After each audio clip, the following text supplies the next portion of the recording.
Broadcasting live from Forward Observer Central Command in Austin, Texas. It's the man always out front on the issues. You're listening to Out Front with Mike Shelby.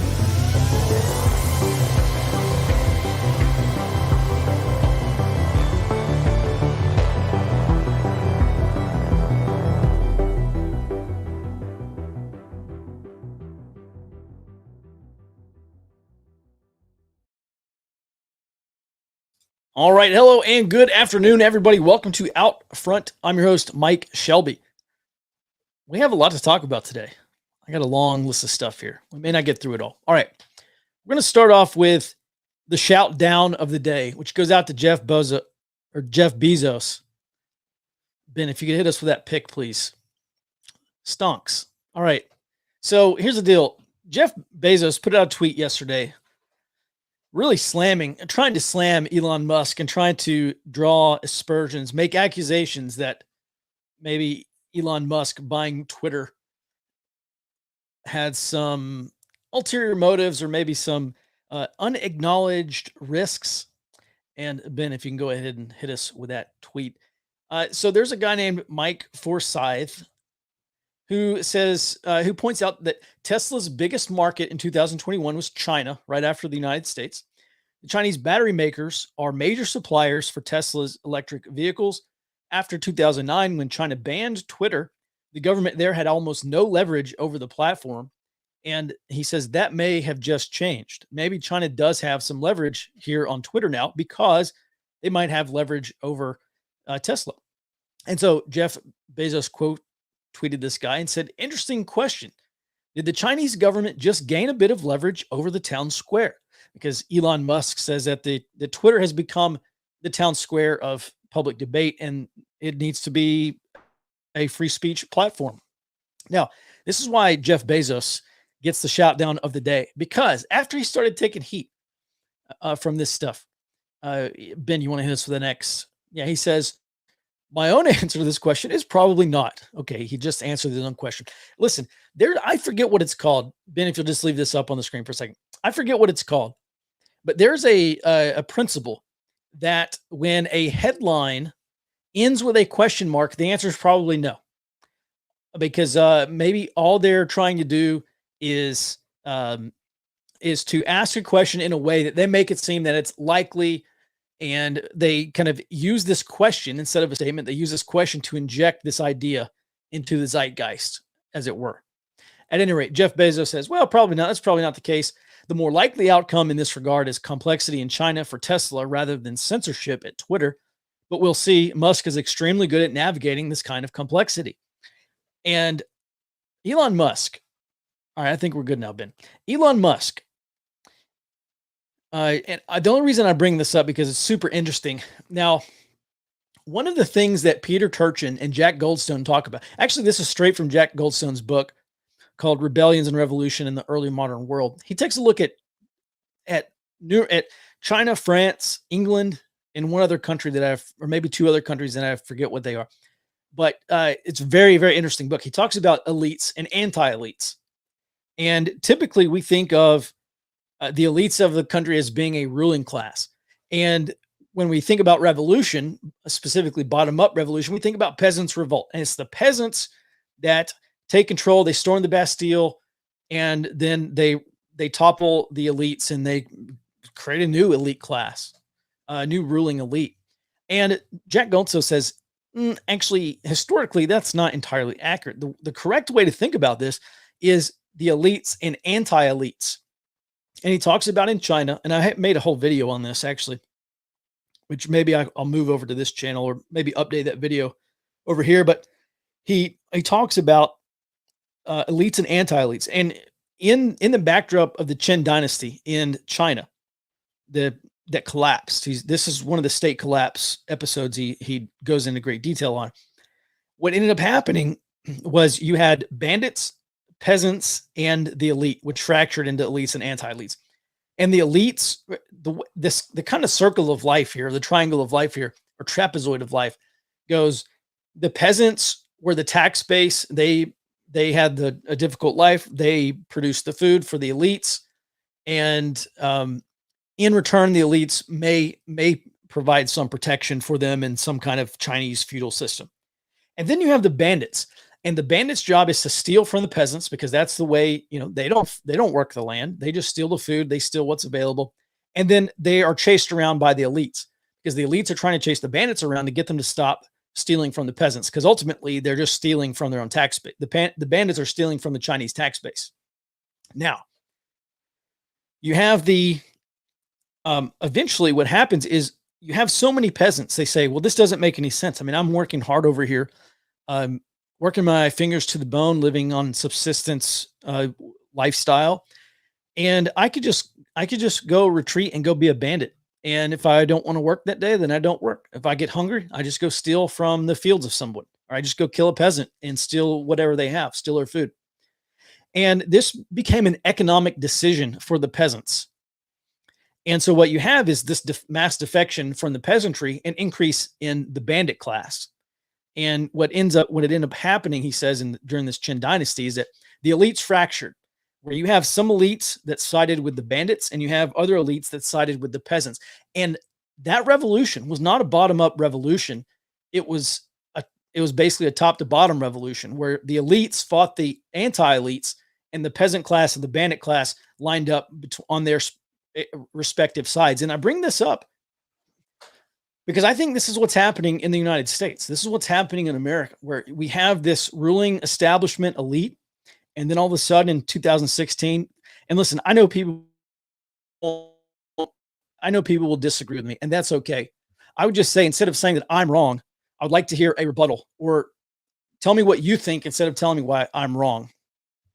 And I think, honestly, if we just all did that, the world will probably be a better place. Certainly, people on the same side. The reason why I think this is because you have people like Peter Thiel and Elon Musk. They're both billionaires. I don't think they're establishment billionaires. I think they're the anti-elite in the way that how they treat the elite. And I think Jeff Bezos is part of the elite establishment. And so it's no surprise that he's trying to come out and attack Elon Musk, because Elon Musk, I think, is part of the anti-elite. And so at any rate, let's bring up another elitist, a guy named Robert Reich. And I just want to point this out real quick because it's just a super beautiful thing that happened. Ben, you want to hit us with this Robert Reich tweet? All right, Robert Reich was the labor secretary under Bill Clinton. He says Musk and his apologists say that if consumers don't like what he does with Twitter, then they can go somewhere else, or they can go elsewhere. But where else would consumers go to post short messages that can reach millions of people other than Twitter? And this, of course, is what the elites have been saying for years. Oh, if you don't like the way we run Twitter, if you don't like the way we run our platform, go make your own platform.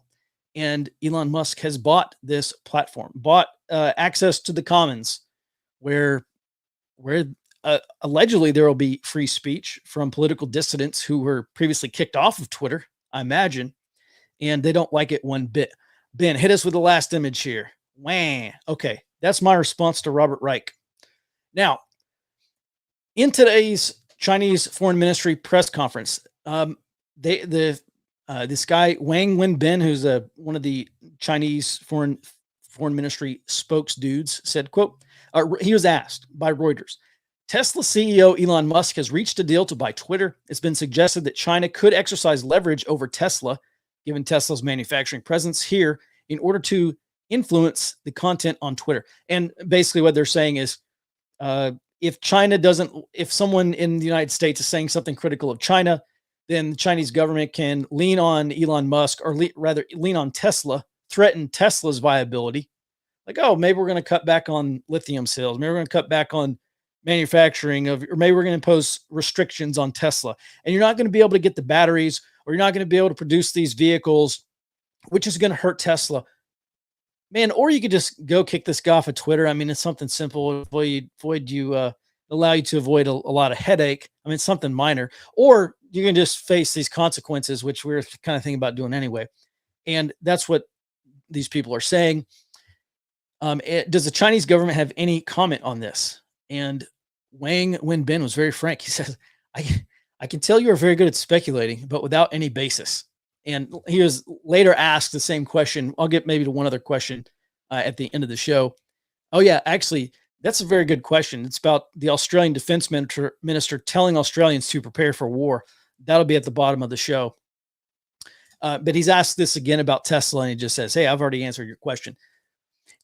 It's interesting to me because most of the answers, the way to think about this Chinese foreign ministry press conference is these state media companies, state media organizations like CCTV and China Daily and whoever else is on there. They ask questions that the Chinese foreign ministry, they're going to make a statement either way. And it just so happens that these state media outlets ask the question that the Chinese foreign ministry wants to make, the statement they want to make. So at any rate, that's enough about Twitter. I like Twitter. It's a super cool platform.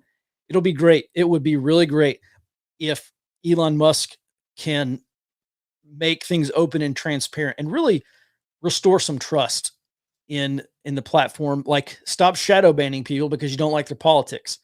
Now, let me just say this before we move on. You remember back in 2016 when Donald Trump got elected and everybody's jumping for joy and everybody's like, yeah, our guy's in there now. Trump's going to take a wrecking ball. And he, like Bannon said, he's going to demolish the administrative state. He's going to fix everything. He's going to go and drain the swamp. And then it's like a few months and then a few years. It's like, okay, this guy's really not draining the swamp here. I would just say, if you're expecting Elon Musk to be the Twitter savior, to come in there and make Twitter everything you ever wanted it to be, I would just say, get ready to be let down again, because I don't think it's going to happen.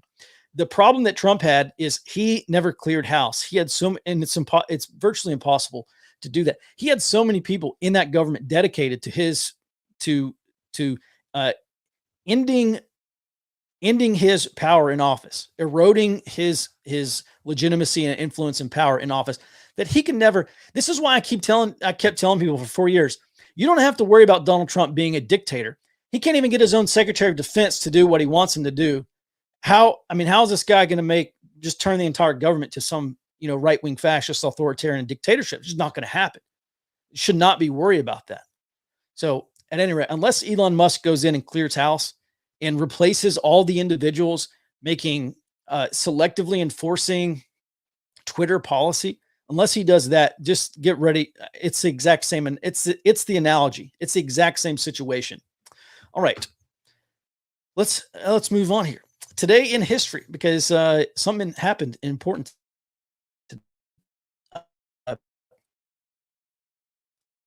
Today in history, important. The Chernobyl nuclear plant begins its meltdown in the Soviet Union, present-day Ukraine. And there's that HBO show called Chernobyl. It's a fantastic series. If you haven't watched it, it's one of the few things I would recommend. Not like I've watched a ton of HBO, but that was one of the few things on HBO that at the end of that series, I was just like, man, that's a really good series. It's astoundingly good, as a matter of fact. So if you're looking for something to watch, I do recommend that. The most glaring takeaway from that show, and I don't want to ruin the ending for you, but the most astounding takeaway from that show is the willful ignorance of Soviet officials, because at every turn, when presented with evidence, they denied the reality. They did not want to hear the truth. They denied what was going on out of fear of ending their political careers. They didn't want to go tell their boss bad news. That boss didn't want to go tell his boss bad news. And despite all the evidence, they absolutely refused to act until they had to. And you know what that reminds me of? Actually, is the Federal Reserve.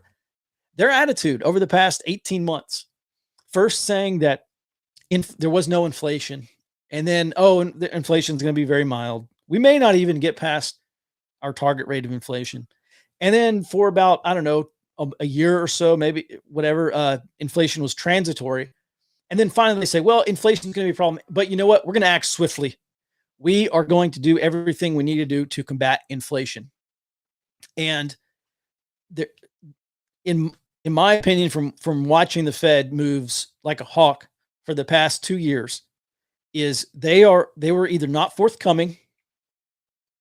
Well, they either didn't know what was happening or they were being dishonest with us. Every time they published the FOMC meeting minutes, every time they gave some quote to the press, every time they X, Y, or Z released some information, it's either they were ignorant or they were lying, period. Only two options. And I think that I can't prove this, but I suspect that when Powell came out and said, well, we got it wrong, it was really because it wasn't because they got it wrong internally. I think maybe they got it right. Maybe But that's better than admitting they lied to us for a year, which I believe they did. And now they say they're going to act aggressively. And I also just question how true that's going to be. Here's why this matters. Because, like the Soviets ignored Chernobyl until they couldn't any longer, I wonder who is ignoring the signs that I'm seeing right now. Because I'm not a financial analyst, I'm not an economist, I'm just a dude trying to put the puzzle pieces together, and I don't like what I see. I don't know if this is going to lead to a financial meltdown. I think it could. And a lot of people who are a lot smarter than me are saying that it will lead to a financial meltdown, a financial Chernobyl. Now, I'm going to build the case for you right now. Let's talk about this new thing that I read this morning from Bank of America, just in case inventory, because they're talking about the shift from just in time inventory, where you have 3 days of supply and every 72 hours you sell through that 3 days of supply. So, every 2 to 3 days you're getting a new shipment in and you're just moving stuff, and it's very efficient, right? It's very cost efficient. You don't have massive amounts of overhead. Your things are arriving and they're being sold just in time. Now they say they just did this survey, and now they're finding that these retailers and other buyers are moving to just in case inventory. They're buying as much as they can get. They're doubling or tripling orders. They're buying extra just in case, because they think, oh, this demand is going to last for a long time, or we're not going to be able to keep up with demand. As a matter of fact, according to this Bank of America survey, where is this? Let me find this. They are, well, shoot, I didn't put the statistics in my notes. However, they are saying that most retailers are saying today that demand is moderately to significantly higher than where it was pre-COVID. And that's a lot of demand. This is something that Kathy Wood brought up last year, maybe several months ago, about how retailers had been doubling and tripling their orders due to this increased demand. And her conclusion that eventually demand was going to drop off. We're going to go into a recession, and all these retailers are going to be stuck with all this product. They're going to be stuck with double to triple what they had. And several weeks ago, maybe a month ago, in my economic early warning report, I showed just how much inventory. I mean, inventories, it's like parabolic. There's a massive amount of inventory right now. And my conclusion was, if we're going into an economic slowdown and inventory is hitting all-time highs, then we should probably see some pretty good sales later this year. And I'm still expecting that. Kathy Wood's conclusion is that we might have deflation because of this. And some people have even been calling for a deflationary bust, which I talked about, I don't know, yesterday or maybe last week on the show. I forget what day it is. So that's one reason why she said we're going to have deflation. Well, Bank of America yesterday reported a survey that showed demand is higher. And this is another reason. As long as demand is higher and we're moving into a period where we should be feeling the effects of this Chinese the Chinese lockdowns, we should be beginning to feel those effects very soon. When supply goes down and demand remains high, that is inflationary. And so this is another reason why the Federal Reserve might go scorched earth on demand. Former New York Fed President Bill Dudley said this several weeks ago about how the Fed might have to burst a stock market bubble. They might have to deflate the stock market just to get people to stop buying. Because what happens is when stock markets are high and home prices are high, home values are high, people feel wealthy. And this is what Ben Bernanke, former Fed chairman, told us. When people feel wealthy, they go out and they spend like they're wealthy. So that's why Ben Bernanke was committed to reinflating the housing bubble after 2008. He said, if people feel like their home values are going up, they look at their financial accounts, their financial statements, and their portfolios are going up, they're going to go out and spend like it. It's the wealth effect. The Fed has the exact opposite problem today, which is people feel like there's so much money and they are so wealthy because home prices and equity prices are so high. They go out and spend. Well, the Fed wants to deplete this demand. And ultimately, that means putting people out of work. That's exactly what they're talking about. The surest way to decrease demand is to put people out of work so they stop spending. Maybe deflate housing prices so people stop spending. Maybe deflate equities so that people stop spending. This is the Fed's scorched earth policy. I'm not predicting this will be what the Fed's going to do. I'm merely pointing out this is a course of action, that a potential course of action that has to be pretty high in their list of options here. And I've been talking about this over at Forward Observer. You may have heard about this, but I don't think the Fed is going to be able to engineer this soft landing. We're either looking at a soft landing and no recession, or higher inflation. I don't think the Fed can do both. Maybe there's a chance, Ray Dalio talks about this inflationary depression where we have economic contraction at the same time there's so much money in the system, you get mass inflation of asset prices. But I think it's one or the other. It's either recession or higher inflation that we're looking at later this year into next year, because I don't think it's possible to cure one without exacerbating problems on the other side. There's simply no good options left for the Fed. And I'll be happy to eat crow if I'm wrong, but I don't think the Fed is going to be able to do this smoothly. And a lot of people who are a lot smarter than me are talking about this as well. By the way, he can hear me. Troy's in the other office. He's next door. And at lunch today, I poked my head into Troy's office. I said, Troy, what book are you reading? And he's just against this like blank expression. And to me, that says, I don't know what book Troy's reading. But my overall point is, to me, it looked like Troy didn't pick out another book that he read, because you need to be reading books by people smarter than you, right? That is there's two ways you get smarter: learning from your mistakes, which are very costly, and learning from the mistakes and knowledge of others. I should say learning from your own mistakes and gaining your knowledge over time. Or listen, reading books by smart people is a cheat code for life. You absolutely must be reading books. All right, let's talk about a couple of items from this morning's early warning report over at Forward Observer. By the way, we have adopted a new format like in the past few weeks or so. My goal every day, I'm taking back over early warning production now. My goal every day is to produce the best global intelligence brief that's available on the market without a top secret clearance. We're trying to pare it down where you can read the early warning in about 5 minutes. Okay. A 5-minute global intelligence brief. It's $10 a month. If you've dropped as a subscriber, or maybe you realize that maybe you do need intelligence professionals digging through massive amounts of research to tell you what's going on in the world, then give us a shot. You can do that over at forwardobserver.com/subscribe. Go there, try us out. If you're not a fan, just within 7 days, send me an email and say, Mike, this sucks. I want my money back, and I'll refund you absolutely. No questions asked. There's absolutely not a way you can lose in this 7 days money back guarantee. Try us out. All right. I'm going to talk about two Slide Sugar says it's worth the money. Well, we certainly appreciate that. All right. I'm going to talk about two items that I put into this morning's early warning report.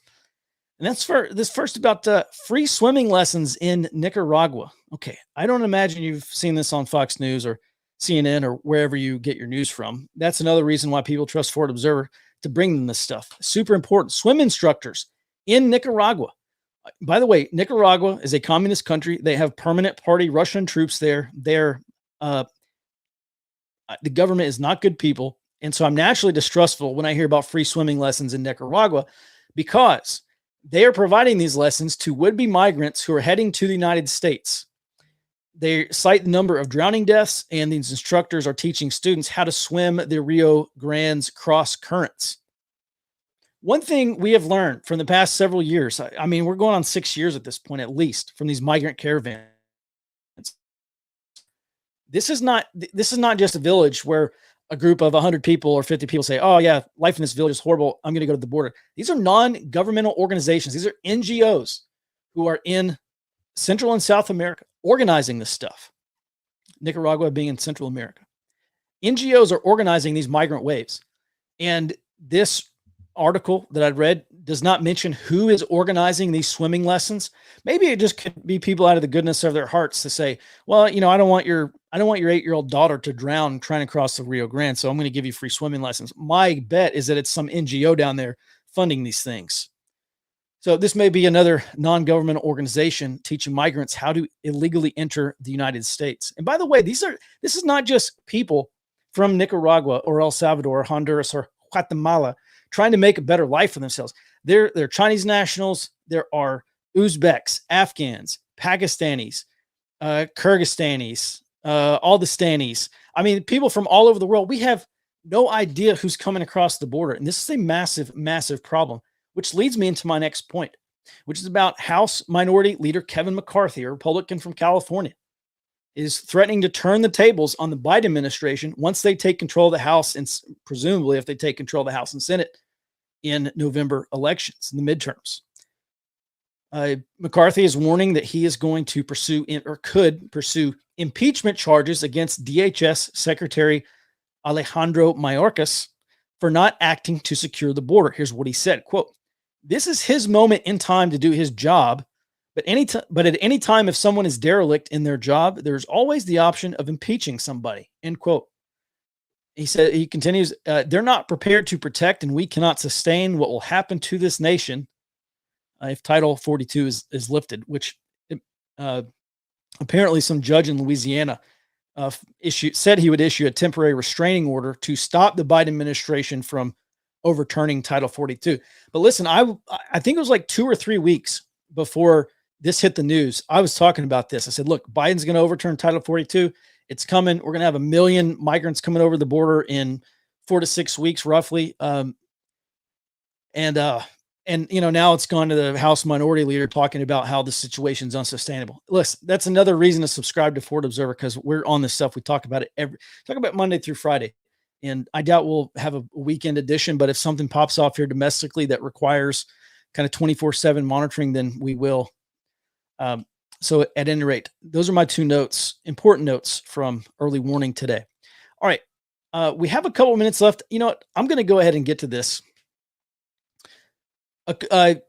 TASS, which is the Russian state media, they asked a question to the Chinese Foreign Ministry today. Here's the question. According to Australian media reports, Australian Defense Minister Peter Dutton said it is very likely that a regional conflict will break out. He said this recently, and Australia should now prepare for war. According to reports, he also said that China's ambition is growing. Do you have any comment? And here's what Wang had to say. Certain Australian politicians often seek selfish political gains by making wild remarks to smear China and clamor for a war. Such despicable moves are seen through by the Chinese people and the international community. Okay. This is I had not seen this. This is why I read a lot of foreign media, because I had not seen this yet in Western media. That Australian Defense Minister is saying that he thinks a regional conflict will break out and telling Australia to begin preparing for war now.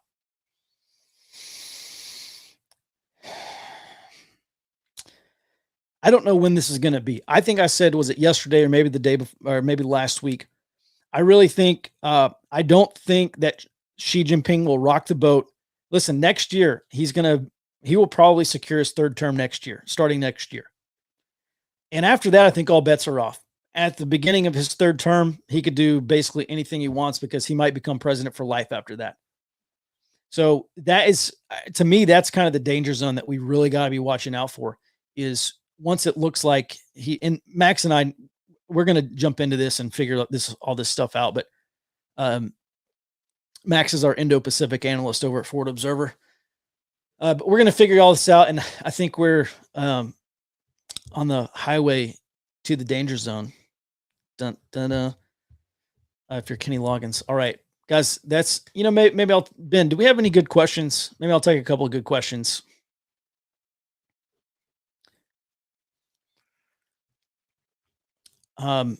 Gigi says, my oldest is 23 and she watches you every day. It has prepared her for what is to come and understand the world much better. Well, Gigi, I certainly appreciate hearing that. And I'm glad to explain this stuff. Just as a reminder, it's incredibly self-serving of me, because I'm doing all this work to figure it out for myself, because I want to make sure that I understand what's ahead. I want to understand that I can help prepare my family. And at the point that I can figure out what I think is likely to happen, then if we have accurate expectations of the future, which is my job to produce as an intelligence analyst, at the point we can do that, then we will be better prepared. And Ford Observer's early warning is just kind of a byproduct of of my work trying to get neck deep into all this stuff. Cultural husbandry is back. By the way, he's over on Twitter. Everyone should, if you're on Twitter, give him a follow as well. He's been promoting our work for a while, and we certainly appreciate the support. What books have you read this year? Oh man. Well, I read Ray Dalio's. This is actually a very good read. It's Ray Dalio's Changing World Order: Principles for Navigating the Changing World Order. And this book is all about historical cycles, really about how states and empires rise and collapse. And Ray Dalio, he says, look, China and the United States are one way or another. They're going to tussle either in a cold way or a hot way. They're going to figure out who runs the next world order, because right now, historically, the United States is on its way out of power. And I think that is a very, very good book. I also read a book called, it was also good, about the rise and fall of nations. And I read it because it was published back in the early 80s, and it was about stagflation. He talks a lot in there about stagflation. Also talks about how European countries gained in prominence. It's an interesting book. I wouldn't recommend everyone read it. As a matter of fact, I'll probably just type up some notes and send it out maybe to Ford Observer subscribers. Those are the last two books I read this year. And I'm going to start reading again. Let me see if I got them around here. I'm going to start reading, get back to reading books on insurgency, because my big thing is we got to prepare for domestic unrest. And the better we understand low intensity conflict, the better we'll understand what will happen in the future here domestically. That's a great question. Those are the last two books I read, and I'll have to sit down and think about what books came before that. All right. Any other questions?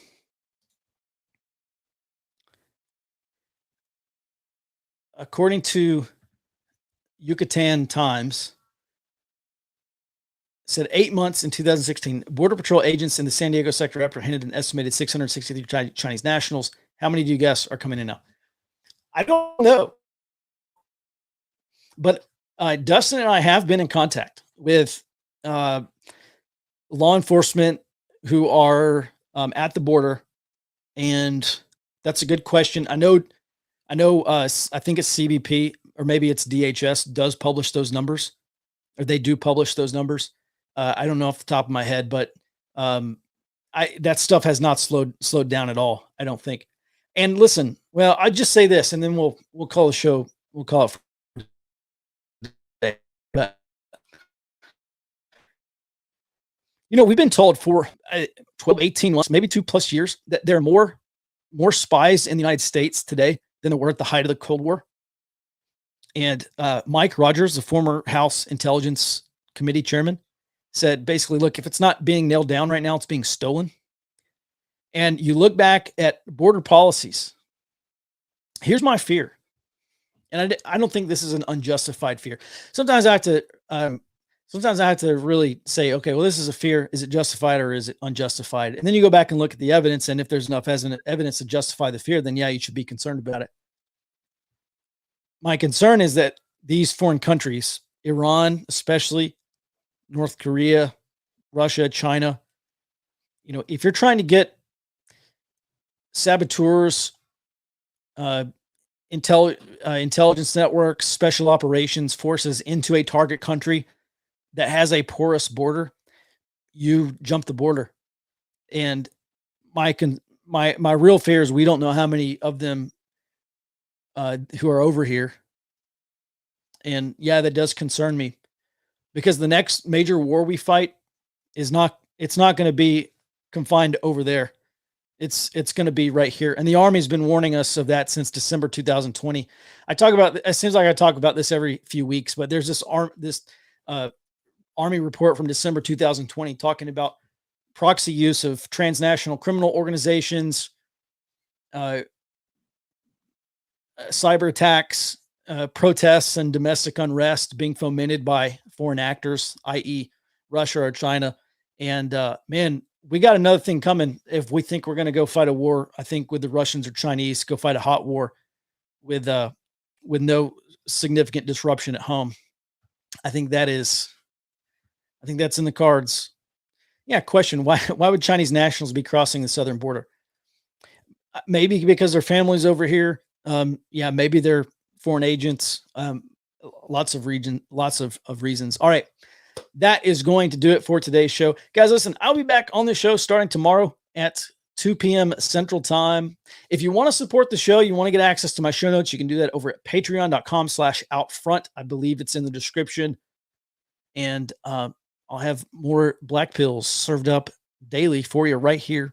And by the way, I do want to take more questions about what can be done, because it's not enough. Knowing is half the battle, according to G.I. Joe. And so knowing is only half the battle. We have to then take that and figure out, okay, how is this actionable to my local tactical situation, i.e. in your community? So I hope to be talking a lot more about that in the future.